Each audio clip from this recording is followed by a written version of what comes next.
It's a really big game. I mean, last year was a little different. I forget who we played on our senior day, but I can't quite let my emotions get in the way of everything. I'll see my parents down there. That'll be a little emotional for me, but just suiting up for the last time in Ohio Stadium. I just hope that people know that I gave everything I had. Offense, special teams, as a leader. I worked hard from when I was a recruit to when I'm walking out the door. So going out with a win, that's what I hope to accomplish this week. At Maryland on Saturday after the overtime, you were pretty emotional on the field, I think more than I think I've ever seen you on the field. Mm-hmm. What was that about? I mean, I saw you hugging every coach that you could, and it looked like you were close to breaking down. Yeah. What was the root of that?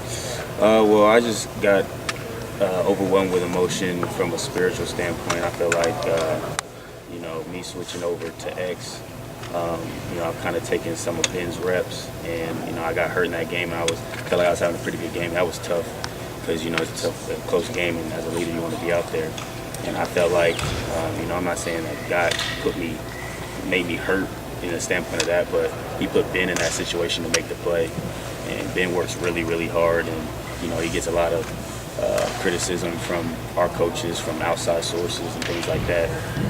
But he works really hard, and I'm proud of in that situation that he was able to make a play when we needed it most. So I was emotional from that. Sorry, I didn't want to cut you off. Urban Meyer has guys over the years that he always refers back to. Mm-hmm. Like John Simon, Evan Spencer, all that stuff. I think that you, at least with your performance last few weeks, have crossed over into that fraternity. Mm-hmm. How has he treated you? Do you feel like you've done that? And what is it that you bring to the table that makes you in that category?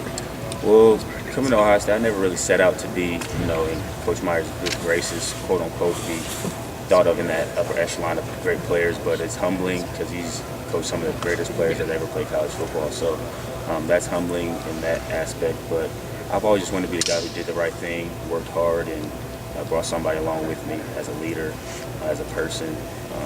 Just that guy you could depend on and off the field that was going to make the program better. So for him to think of me in that aspect is pretty cool. What is the sense you have of the leadership job you guys have done this year, considering how July went down, August went down, Purdue went down? Mm-hmm. I mean, that y'all are still playing pretty much for what you set out to play for in the first place. Mm-hmm. How tough has that leadership job been, and what was the toughest challenge? The toughest challenge was probably at the beginning of the season, losing Coach Meyer, and we have Coach Day, which we did a great job, but not having Coach Meyer during camp is tough because he really sets the pace and the tempo of how things are supposed to be, how the season's going to go, how we're supposed to practice and things like that.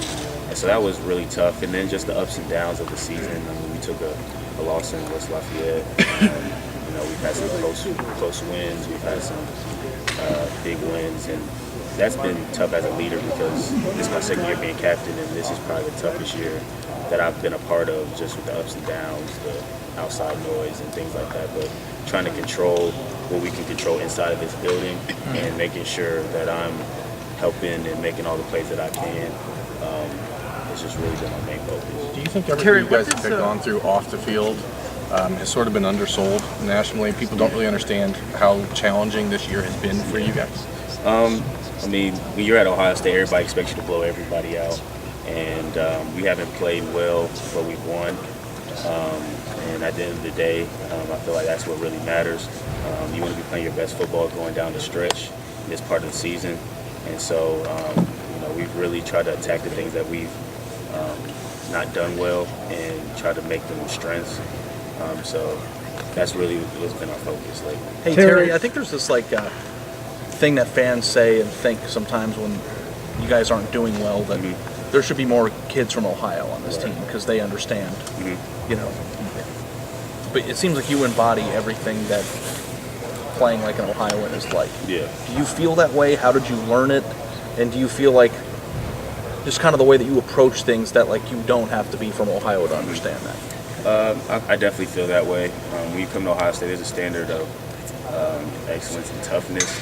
I've always prided myself being a tough guy, just from how I was raised, worked really, really hard, strong in my faith, and just put my head down and work, and the results will take care of itself. I can't really speak for how Ohio football. I mean, I played a couple Ohio teams in high school; they were pretty tough. But coming to Ohio State, you kind of learn quickly what the expectations are, for the rivalry. The expectation here is to win every game and then win the last game of the season. So, I learned that pretty quickly. So I feel like I ingratiated myself. It was a pretty smooth transition.